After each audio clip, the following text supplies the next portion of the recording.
Assalamualaikum warahmatullahi wabarakatuh. Alhamdulillahirabbil alamin. Hamdan katsiran thayyiban kama amar.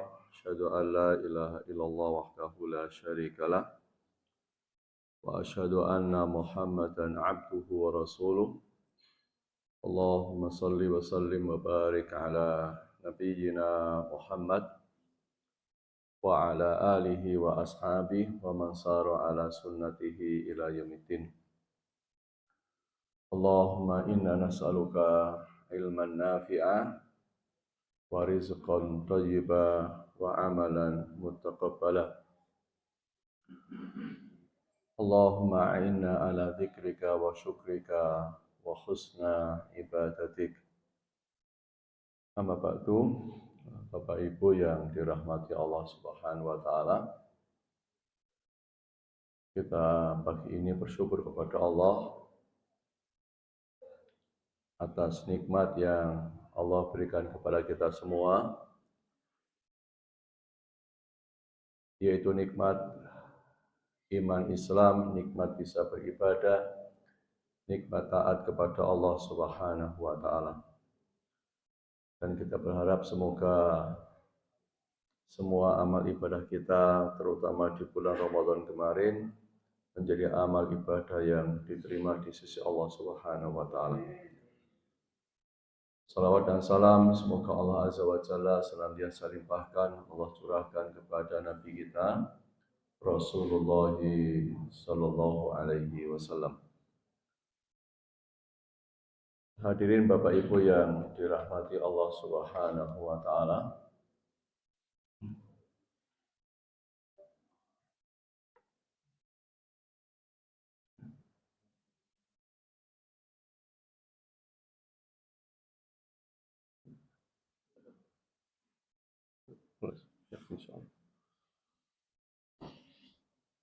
Bapak Ibu yang dirahmati Allah Subhanahu wa taala. Suatu saat Nabi sedang duduk dengan para sahabat. Sejenak beliau sallallahu alaihi wasallam duduk dalam kondisi terpekur. Wajah beliau menunduk, kelihatan khawatir, berduka, dan susah. Namun, tak lama kemudian, beliau tiba-tiba tersenyum bahagia. Wajah beliau kelihatan cerah, muka beliau kelihatan sangat bahagia. Lalu sebagian sahabat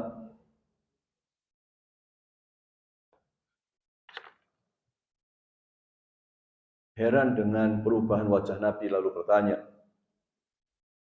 tentang kenapa beliau yang semula sedih, tertunduk, susah, lalu wajahnya gembira. Lalu beliau sallallahu alaihi wasallam menyampaikan, telah diperlihatkan padaku dua orang dari kalangan umatku yang bersengketa keduanya di hadapan Allah. Yang keduanya sedang bersengketa tentang urusannya di hadapan Allah. Satu di antaranya mengatakan, "Ya Rabb, tegakkan keadilan di antara kami. Karena dahulu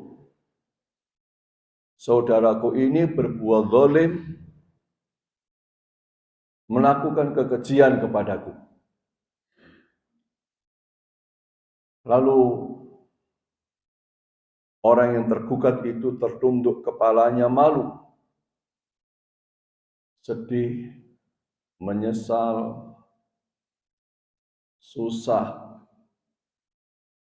takut. Karena itulah hari yang sangat berat. Lalu setelah sang penggugat meminta kepada Allah, minta agar saudaranya diadili, dengan semua kesalahan, keburukan, kedolimannya. Lalu Allah memanggil sang penuntut, sang penggugat.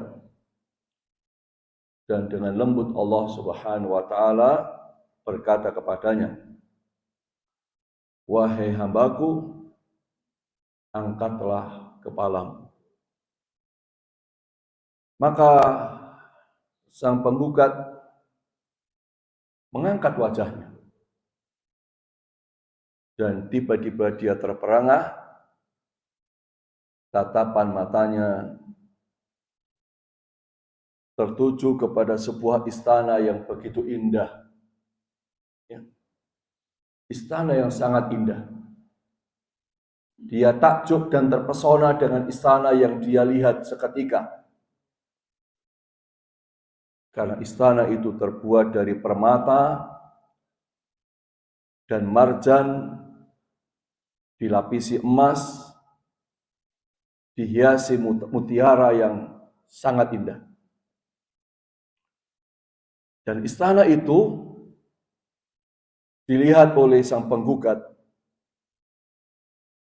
berada di tengah taman yang hijau berkilau dengan gemericik air sungai yang mengalir di antaranya. Karena begitu takjubnya sang penggugat ini, tidak pernah melihat ketika dia di dunia indahnya istana sebagaimana yang dia saksikan. Lalu dia bertanya, "Ya Rob, istana ini milik Nabi siapa?"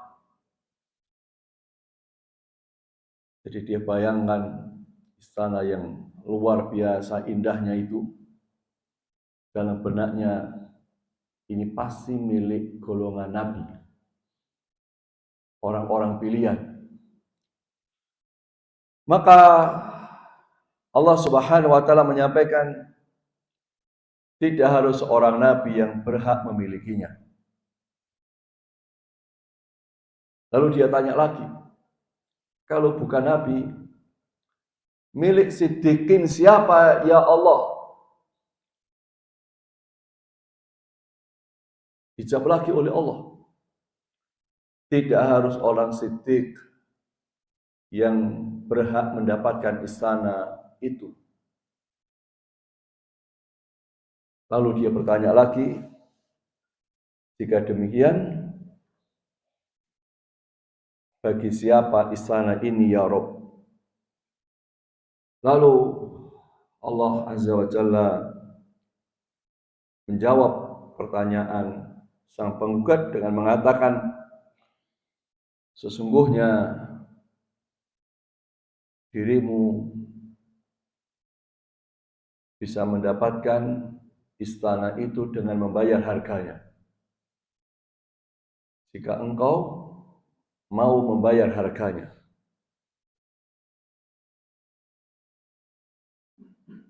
Dan harganya adalah jika kamu mau memaafkan saudaramu. Niscaya istana itu akan menjadi milikmu. Maka terkejutlah sang penggugat ini dan serta-merta dia berteriak sangat gembira dan menyatakan, "Ya Rob, telah aku maafkan saudaraku ini.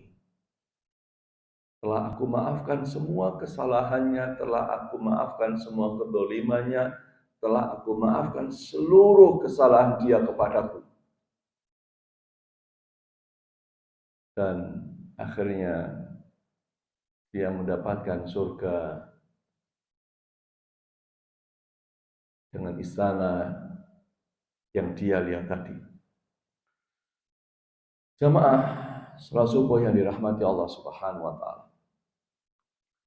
Jadi hadis ini menceritakan tentang istana di surga. Ya. Istana yang menakjubkan. istana yang berlapis emas, mutiara, permata, dengan sungai yang mengalir di dalamnya, yang akan diberikan oleh Allah Subhanahu wa Ta'ala buat orang-orang yang punya sifat pemaaf. Ya. Maka jamaah yang dirahmati Allah Subhanahu wa Ta'ala, sesudah Ramadan, kita berpuasa selama sebulan, kita sangat berharap untuk menjadi orang yang bertakwa kepada Allah Subhanahu wa Ta'ala. Dan kenapa takwa itu penting? Karena sesungguhnya takwa itu yang akan menjadi salah satu penyebab kita mendapatkan surga Allah Subhanahu wa Ta'ala. Berkali-kali saya sampaikan di sini, Bapak Ibu rahimakumullah, rumah-rumah mewah, villa-villa besar, itu hanya bisa dimiliki orang-orang yang uangnya banyak. Tanah luas di Kota Batu hanya bisa dibeli oleh orang-orang yang hartanya berlimpah ruah. Tetapi demi Allah, surga yang lebih indah daripada istana di dunia, yang luasnya seluas langit dan bumi, bisa dimiliki orang paling miskin dengan takwa kepada Allah Subhanahu. Maka Allah Subhanahu wa Ta'ala memberikan kabar gembira kepada kita dalam salah satu ayatnya, a'udzubillahi minasyaitonirrajim, wasari'u ila maghfiratin mir rabbikum wa jannatin 'arduhas samawati wal ardu u'iddat lil muttaqin. Dan bersegeralah kamu kepada ampunan dari Tuhanmu dan kepada surga. Bersegeralah juga kepada surga yang luasnya seluas langit dan bumi, yang disediakan buat orang-orang yang bertakwa. Jadi surga itu yang luasnya seluas langit dan bumi disediakan buat orang-orang yang bertakwa. Dan kita semua sangat berharap sesudah Ramadan Allah golongkan kita bagian orang-orang bertakwa. Renungannya, apa ciri-ciri orang bertakwa yang akan mendapatkan surga yang indah, yang luasnya seluas langit dan bumi? Maka Allah jelaskan dalam ayat selanjutnya, alladzina yunfiquna fis sarra'i wad dharra wal kadhiminal ghaidha wal 'afina 'anil nas wallahu yuhibbul muhsinin. Yaitu orang-orang yang menafkahkan hartanya baik di waktu lapang maupun sempit. Di waktu hartanya banyak maupun hartanya sedikit. Di waktu ekonominya baik maupun ekonominya lagi susah. Dan orang yang menahan amarahnya dan memaafkan kesalahan orang. Memaafkan kesalahan orang. Dan Allah menyukai orang-orang yang berbuat kebajikan. Jadi Bapak Ibu yang dirahmati Allah Subhanahu wa Ta'ala, Ramadan kemarin kita dengan semua ibadah-ibadah kita yang luar biasa itu, tanda-tanda bahwa kita tergolong orang-orang bertakwa, bukan saja istiqomahnya kita dengan puasa, bukan saja terusnya kita dengan tahajud, bukannya sekedar kita tetap membaca Al-Quran, tetapi tanda-tanda bahwa kita tergolong orang bertakwa adalah saat kita punya sifat karakter mudah memaafkan orang lain. Ya. Maka jamaah yang dirahmati Allah Subhanahu wa taala, ketika kita kemarin Idul Fitri dan hari ini kita masih suasana bulan Syawal, di antara kita itu sering ketika ketemu ingin saling meminta maaf. Karena sesungguhnya disitulah kemudian seseorang tergolong orang-orang bertakwa nampak jelas dari hati yang mudah memaafkan. Ya. Maka jamaah yang rahmati Allah Subhanahu wa taala, secara khusus ya, orang memaafkan itu bukan hanya mendapatkan surga tetapi istana di surga. Dan ini tempat yang istimewa. Tempat yang sangat luar biasa. Sebab Bapak Ibu rahimahullah, nanti di surga itu ada orang yang mendapatkan istana, ada orang yang mendapatkan rumah. Ya. Orang yang mendapatkan rumah itu misalnya Nabi jelaskan di dalam hadis tentang fadilah membangun masjid. Man banallahu masjidan fid dunya, barang siapa membangun masjid di dunia, Allah akan membangunkan rumah di surga. Jadi orang yang infak sedekah untuk masjid, mushola, tempat ibadah, nanti di akhirat dia akan dibangunkan rumah baitan fil jannah, rumah di surga. Tapi orang yang memaafkan, dia akan mendapatkan istana di surga. Bayangkan. Kenapa lebih utama memaafkan daripada membangun rumah dengan harta kita?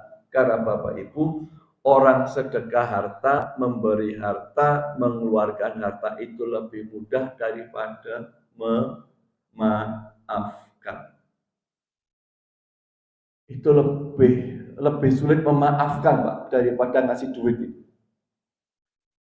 Istri itu, suami istri itu kalau bertengkar, Bapak Ibu, bertengkar suami istri itu sekalipun bertengkar, jengkel suaminya, itu masih bisa memberikan minuman kepada suami. Tapi belum tentu dia memaafkan suami.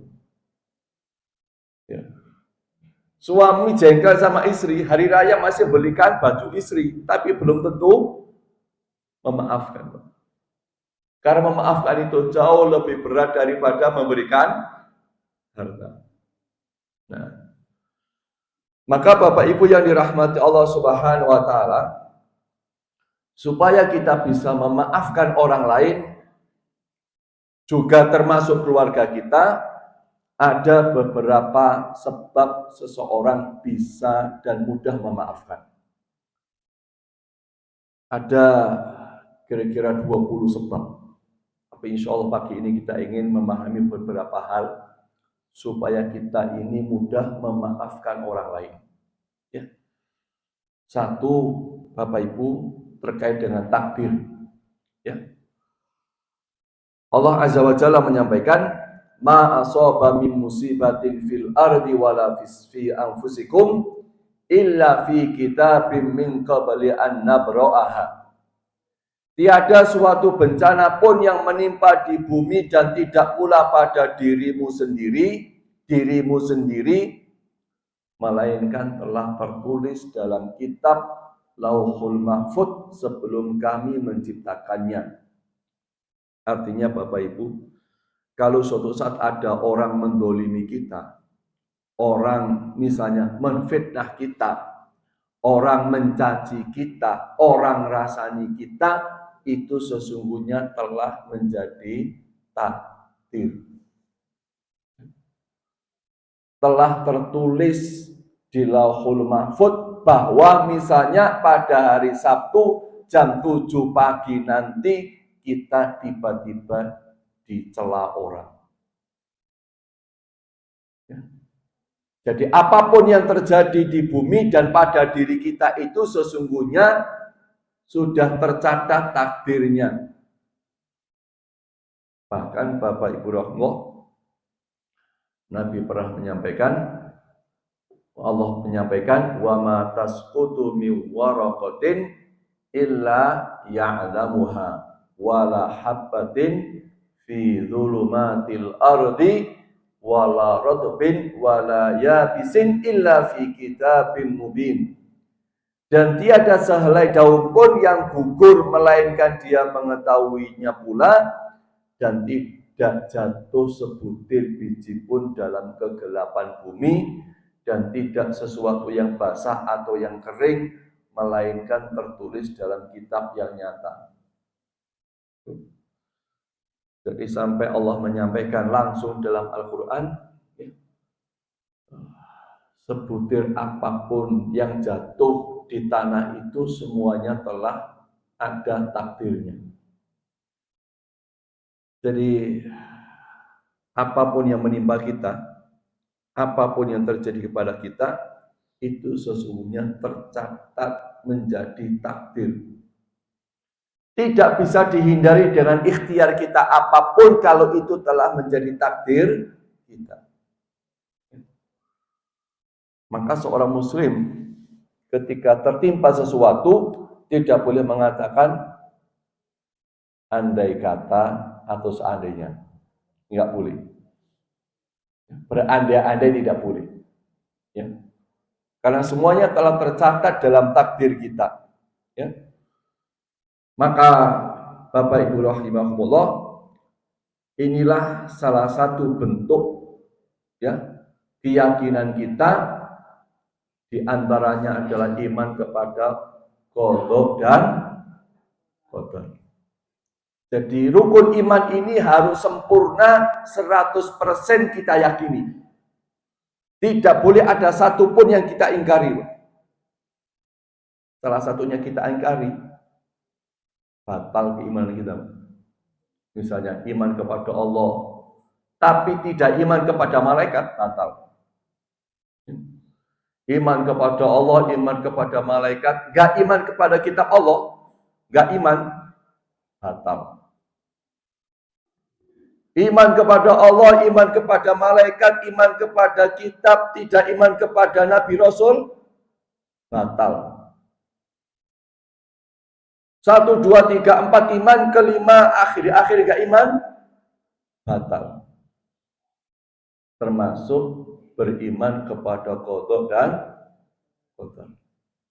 Jadi Bapak Ibu rahimahullah, ini bagian dari keimanan kita, dan ini penting karena kalau kita yakin bahwa apa yang menimpa kita itu bagian dari takdir Allah yang telah Allah tetapkan kepada kita, maka insya Allah kita akan mudah memaafkan siapapun. Karena itu Ibnu Qayyim menyampaikan, beriman kepada qada dan qadar serta ridho dengan hal tersebut akan menjauhkan seseorang dari 1 kesedihan, 2 kesusahan dan kedukaan.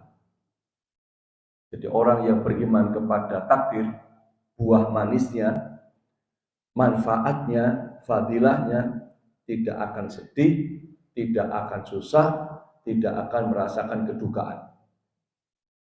Karena dia yakin semuanya bagian dari takdir Allah, dan setiap takdir Allah pasti baik. Pasti baik. Maka Bapak Ibu, kalau siapapun mendolimi kita, siapapun berbuat buruk kepada kita, siapapun menfitnah kita, siapapun ghibah kita, siapapun fitnah kita, yakinilah itu bagian dari takdir. Tidak bisa dihindari dengan cara apapun, karena itu sudah waktunya terjadi. Ya. Yang kedua, Bapak Ibu, musibah itu karena dosa. Ya, musibah itu karena dosa. Ya. Maka Allah menyampaikan dalam surat Asy-Syura 30, Dan apa saja musibah yang menimpa kamu, maka adalah disebabkan oleh perbuatan tanganmu sendiri. Dan Allah memaafkan sebagian besar dari kesalahan-kesalahanmu. Jadi kalau kita ada musibah, itu kata Allah, dan itu pasti, salah satunya pasti karena dosa. Maka jika kita didolimi orang, maka kewajiban kita adalah introspeksi diri. Ya Allah, dosa saya apa sehingga saya dihina orang?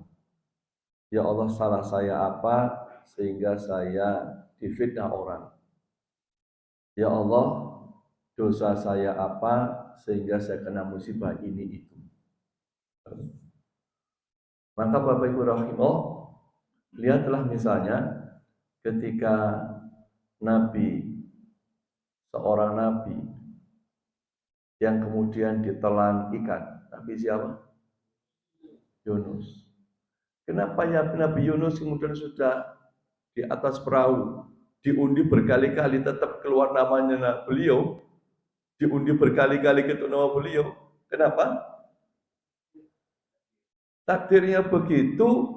Dan yang kedua, karena beliau meninggalkan umatnya yang membutuhkan dakwah beliau. Ya. Jadi karena kesalahan beliau meninggalkan umat yang butuh dakwah ini, ditinggalkan, akhirnya sama Allah diingatkan dengan dimakan oleh ikan. Sudah diundi berkali-kali, tetap saja nama beliau.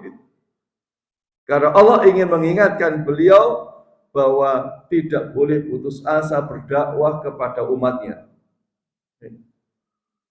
Maka jamaah rahimakumullah, Ali bin Abi Thalib menyampaikan, "Ma nazala bala'un illa bidzambin wa la rufi'a illa bitaubah." Tidaklah datang suatu musibah kecuali karena dosa, dan tidak akan terangkat kecuali dengan taubat. Maka jika ada apapun menimpa kita, istighfar kepada Allah, taubat kepada Allah, merenungkan dosa saya yang mana ya, yang membuat saya begini. Mungkin dosa kepada orang tua, mungkin dosa soal rezeki, mungkin dosa kepada tetangga, mungkin kita meremehkan ibadah, mungkin kita menunda-nunda ketaatan, dan lain sebagainya. Jadi ini pentingnya kemudian ketika kita kena musibah, apapun musibah itu, yang kita lakukan adalah introspeksi ya. Supaya kita mudah memaafkan bahwa kita dihina si fulan sesungguhnya adalah karena dosa, dan Allah ingin mengingatkan kepada kita sehingga tindakan kita bukan menyalahkan orang yang menghina kita, bukan mencari kambing hitam, tapi introspeksi diri. Keluarga misalnya Bapak Ibu ya, tiba-tiba misalnya suami ngomong kasar ibu-ibu, atau si istri tiba-tiba cuek, maka suami atau istri harus introspeksi. Ya Allah, dosa apa ini? Tiba-tiba anak kok jadi ujian. Ya Allah, maksiat apa tiba-tiba istri cuek? Ya Allah, kesalahan apa tiba-tiba suami ngomong kasar? Ya. Semuanya introspeksi diri. Ya. Sampai ada ulama mengatakan, sesungguhnya aku melihat pengaruh dosaku itu kepada perilaku keluargaku, hewan tungganganku, sampai kemudian sandalku. Ya. Jadi orang-orang soleh dahulu itu sensitif, Pak, sensitif. Jadi ketika ada musibah dalam keluarga, ada perubahan perilaku keluarganya, bahkan hewan tunggangannya, mungkin kendaraannya, bahkan sampai sandalnya sekalipun sensitif. Mereka melihat dirinya, apa ya dosa saya sehingga misalnya sandal saya putus, kok tiba-tiba sepeda saya mogok, tiba-tiba mobil yang barusan diservis mogok lagi, tiba-tiba ban mobil yang barusan diganti bocor. Gitu. Kita berkali-kali begitu, Pak. Awalnya bannya ini tipis, kita ganti supaya nggak bocor, baru ganti tiba-tiba bocor. Jadi mungkin karena dosa. Sehingga tidak menyalahkan siapapun yang berbuat buruk kepada kita, tapi sebaliknya memaafkan orang lain. Nah, yang ketiga, Bapak Ibu, adalah ketahuilah sesungguhnya memaafkan itu pahalanya besar. Pahalanya besar. Ya. Allah Subhanahu wa taala menyampaikan, wa jazaa'u sayyi'atin sayyi'atu mithluha faman 'afa wa aslaha fa ajruhu 'ala Allah innahu la yuhibbul dhalimin. Dan balasan suatu kejahatan adalah kejahatan yang serupa. Maka barang siapa memaafkan dan berbuat baik, maka pahalanya atas tanggungan Allah. Ya. Bapak Ibu ya. Jadi ketika Allah menyampaikan, siapa yang memaafkan, pahalanya atas tanggungan Allah. Itu artinya, pahalanya itu hanya Allah yang bisa ngitung. Pahalanya tak terbatas sebagaimana orang sabar. Karena sekali lagi, memaafkan itu berat sebagaimana beratnya kita untuk sabar. Ya. Apalagi kepada orang-orang dekat kepada kita, itu bahkan sangat sulit. Ya, sangat sulit orang memaafkan itu. Ya, maka Bapak Ibu bersabarlah. Bapak Ibu, baca Quran pahalanya berapa? 10. Bisa dikalkulator, Pak. Sholat jamaah 27, ada kalkulatornya. Takziah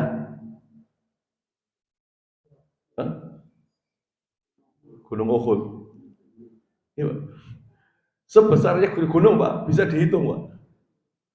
Ya, panjangnya sekian, tingginya sekian, bisa dihitung, Pak.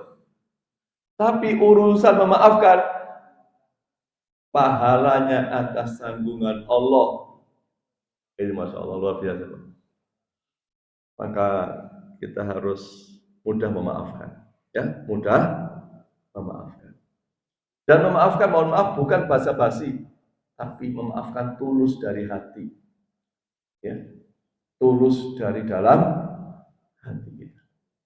Nah, sekali lagi bayangkan pahala yang luar biasa. Apalagi tadi Nabi menyampaikan mendapatkan istana di surga, bukan rumah. Istana di surga. Dan saya yakin Bapak Ibu, kalau seandainya kita bisa melihat tiba-tiba saat maafkan, tiba-tiba di depan kita ada istana, pasti kita maafkan. Pasti kita maafkan. Sebagaimana disampaikan kisah dua orang yang bersengketa di hadapan Allah Subhanahu wa taala. Nah, kemudian yang berikutnya Bapak Ibu adalah memaafkan itu membersihkan hati dari penyakit. Ya. Membersihkan hati dari penyakit. Dan kenapa hati kita harus bersih dari penyakit?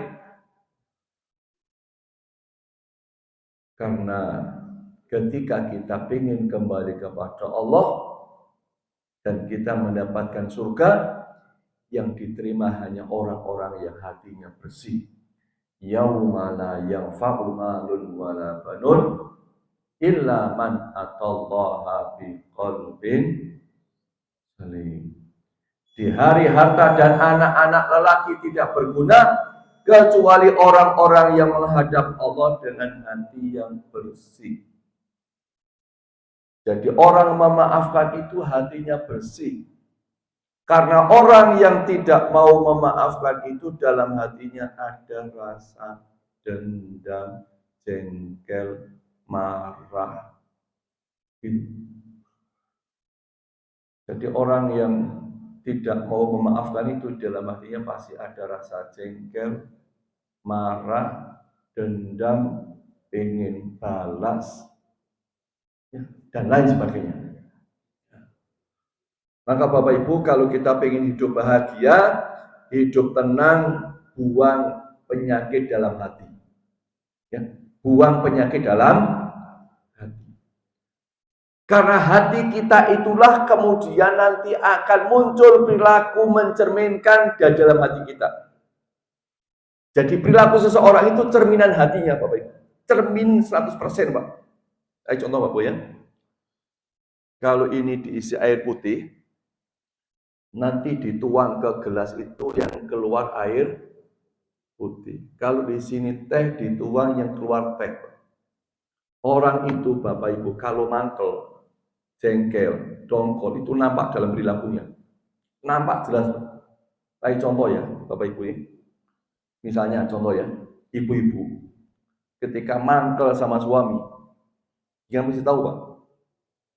Yang mesti tahu Pak? Apa cirinya? Contohnya. Ketika cuci piring, Bapak tahu toh? Nah, ibu-ibu rasa itu. Kelihatan Pak, orang hatinya itu nampak dalam perilakunya. Pokoknya lagi bermasalah sama suami, jengkel, mangkel. Biasanya cuci piring itu halus. Dikelotak-kelotak, kok dibendus-bendus loh Pak. Kayak mau dipecahkan, kayak mau dibanting gitu. Itu nampak perilakunya. Gitu. Jadi orang hatinya bersih, perilakunya indah Pak. Orang hatinya mangkel, dongkol, jengkel itu kelihatan perilakunya.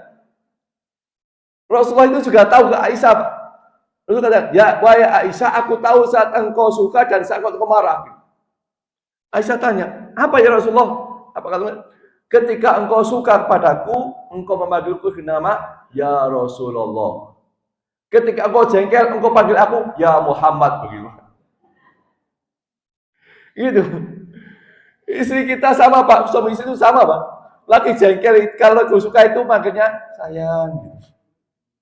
Ketika mangkel, woi, nampak Pak. Jadi Bapak Ibu rahimahumullah, bersihkan hati dari semua rasa yang nggak baik, ya. Jangan sampai menyimpan penyakit dalam hati. Sebagaimana kita tidak ingin rumah kita ada kotoran, buang kotoran sebanyak-banyaknya dari jiwa-jiwa kita ini. Nggak nyaman Pak di rumah tidur, mohon maaf, ada kotoran ayam, mohon maaf ya, numpuk kotoran sapi misalnya, ya, ada sampah di dapur, ada sampah di ruang tengah, bahkan ada tumpukan sampah di kamar, nggak enak dong, nggak enak Pak. Begitu pula orang hidup ini, kalau di dalam jiwanya ada sampah, ada kotoran, ada bau, nggak sedap, nggak nyaman Pak. Nggak usah gitu Pak, ngolek mangkel itu, mangan sate itu, nggak enak rasanya, gitu. Ya. Ayo. Masuk bojone apa nyediakan sate, lek sing nang lagi mangkel, dimakan nggak Pak? Nggak dimakan, diwasno tok ini. Karena hatinya mangkel Pak, sate nggak enak. Tapi walaupun mohon maaf ya, sego jagung, tempe gitu. Ketika hati ini enak, lezatnya luar biasa, Pak. Lezatnya luar biasa. Jadi orang makan itu tergantung hatinya, gitu. Bukan soal makanannya, Pak. Itu tergantung hatinya. Hidup itu bahagia tergantung hati kita, tergantung jiwa kita. Nah, maka Bapak Ibu, hilangkan rasa dendam, jengkel, mangkel, sakit hati kepada siapapun, keluarga kita, tetangga kita, teman-teman kita. Hilangkan semuanya. Ya. Maka Bapak Ibu rahimahullah, ini pentingnya memaafkan. Ya, pentingnya memaafkan orang lain. Ya. Karena itu Ibnu Rajab menyampaikan, ya, dan demikianlah menyibukkan diri dengan membersihkan hati itu lebih utama daripada memperbanyak puasa dan sholat jika dibarengi dengan hati yang menipu. Jadi membersihkan hati itu lebih penting daripada ibadah-ibadah kita, tapi di hati aja ono rasa mangkel, jengkel, dongkol gitu. Itu lebih penting, ya. Karena dengan hati bersih itu kemudian kita bisa melakukan semua perkara dengan tenang, lapang dada, membahagiakan, ikhlas, legowo. Sebanyak apapun tugas, kewajiban, beban itu akan bisa kita lakukan kalau hati ikhlas, legowo. Kita bisa tahu Bapak Ibu, contoh ya, anak-anak kita, Bapak Ibu. Bapak Ibu pasti pernah nyuruh anaknya nyapu-nyapu di rumah. Lek anak kita enggak legowo, Pak. Iku sapu kadang-kadang ditutuk-tutuk no. Iya, Pak. Kadang-kadang disapu sing ketok-ketok tok, Pak.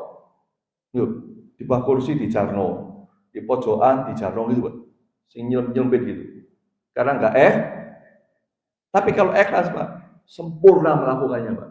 Nah, kita sama, Pak. Kalau hati lagi ikhlas, bersih, hati lagi selamat itu, melakukan semuanya tenang, sempurna, nikmat, membahagiakan.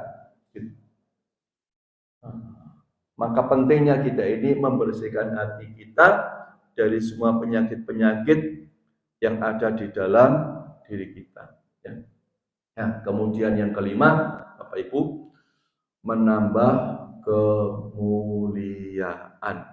Ya, menambah kemuliaan. Bapak Ibu, saya ingin sampaikan berkali-kali, ya, kalau ada kebaikan dibalas keburukan namanya zalim. Ya, keburukan dibalas keburukan namanya dendam. Ya. Kebaikan dibalas kebaikan biasa. Keburukan dibalas kebaikan luar biasa. Jadi kalau ada orang berbuat baik kita balas dengan keburukan, itu namanya kezaliman. Orang berbuat buruk kita balas buruk namanya dendam. Orang berbuat baik kita balas kebaikan biasa, enggak aneh. Tapi yang luar biasa, kalau ada orang berbuat buruk kita balas dengan kebaikan. Salah satunya kalau ada yang berbuat buruk kita maafkan. Orang mendolimi kita maafkan. Orang menyakiti kita ikhlaskan. Kenapa? Karena itu kebaikan. Dan itu kemuliaan. Maka Nabi kita menyampaikan di dalam sabdanya, "Ma zadallahu 'abdan bi'afin illa 'izzan." Dan tidaklah Allah Ta'ala menambah kepada seorang hamba dengan sifat pemaaf kecuali kemuliaan. Maka kalau ingin mulia, memaafkan. Ya. Ingin bertambah mulia, memaafkan. Ingin semakin mulia, memaafkan. Dan Bapak Ibu, kita insya Allah kemarin, ya, Idul Fitri, sudah maafkan banyak orang. Tetangga dimaafkan, teman dimaafkan, sahabat dimaafkan. Tetapi orang yang paling membutuhkan maaf kita adalah keluarga kita. Sedekah kepada orang lain pahalanya besar, sedekah kepada keluarga jauh lebih besar. Memaafkan orang itu pahalanya besar, memaafkan keluarga itu pahalanya jauh lebih besar, karena memaafkan keluarganya itu lebih sulit daripada memaafkan teman. Betul. Memaafkan istri itu lebih berat daripada memaafkan teman. Memaafkan suami jauh lebih sulit daripada memaafkan teman. Rumah tangga itu paling berat memaafkan itu. Sampai kemudian ketika salah, seringkali malah diingat-ingat yang masa lalu. Itu tandanya belum memaafkan. Orang ingat-ingat itu belum memaafkan. Maka tanda orang memaafkan adalah melupakan.